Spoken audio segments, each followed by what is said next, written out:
Alors, PlayStation 2 3, c'est une blague, c'est écrit là, c'est Spider-Man 3. Jeu auquel j'ai beaucoup joué, qui est un jeu solo, donc qui ne permettait pas de jouer à deux. Donc je ne peux pas dire que j'ai joué avec mon grand frère, mais je suis allé jusqu'à la fin. Je me suis battu contre Venom, contre l'Homme Sable, contre le Bouffon Vert. C'est exceptionnel, frère. Et encore une fois, ça me redonne envie d'y jouer et de jouer au 2 et au 1 que je n'ai pas fait. Et s'il y a un 4, mais avec grand plaisir. Tu peux avoir la tenue noire, et je me rappelle d'un combat qui est très particulier, c'est celui contre le vampire qu'on ne voit pas ici. Morbius, je crois. Déjà, il y a Morbius. Personne ne le connaît, Morbius. Il n'a pas joué à ce jeu, sauf grâce aux films récents qui sont sortis, qui sont pas vraiment récents. Mais Morbius n'était pas très connu à l'époque. Et je savais même pas que c'était Morbius. Ça se trouve, c'est pas Morbius et je mélange mes souvenirs. Mais le combat contre ce vampire était exceptionnel parce qu'en fait, il avait un couteau dans le ventre. Et je crois qu'il y avait une meuf. Soit c'était sa meuf, soit c'était une meuf au hasard soit qui l'aidait ou soit qui le tuait, je sais plus, frère. Mais en gros, on voyait du sang sur son ventre, c'était trop.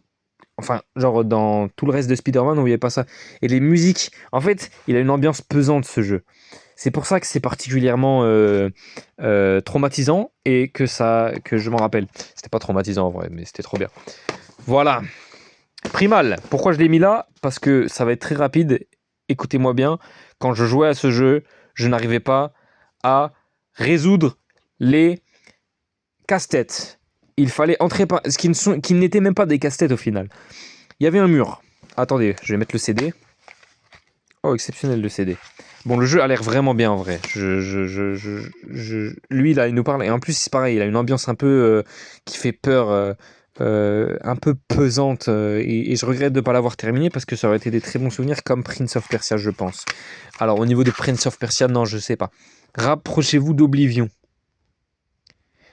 et choisissez votre destinée. Alors, Oblivion, c'est le nom du truc récent là, le jeu, mais je pense pas que ça ait un rapport. Donc, ce mec-là nous parle, il nous parle comme si c'était un humain normal. On est dans un monde particulier et bizarre, et on doit avancer. Sauf que je sais pas ce qui se passe après parce que j'étais bloqué. Il y avait un mur, il fallait passer dans le mur. Je savais pas qu'il fallait s'accroupir et passer dans le mur à droite, là où c'était très sombre en fait, parce que la lumière était très basse et que le jeu est très sombre. Excusez-moi, voilà. Mais je crois que l'avoir refait et ne pas l'avoir terminé, mais avoir avancé et m'être rebloqué à un autre endroit. Bon, c'est dommage.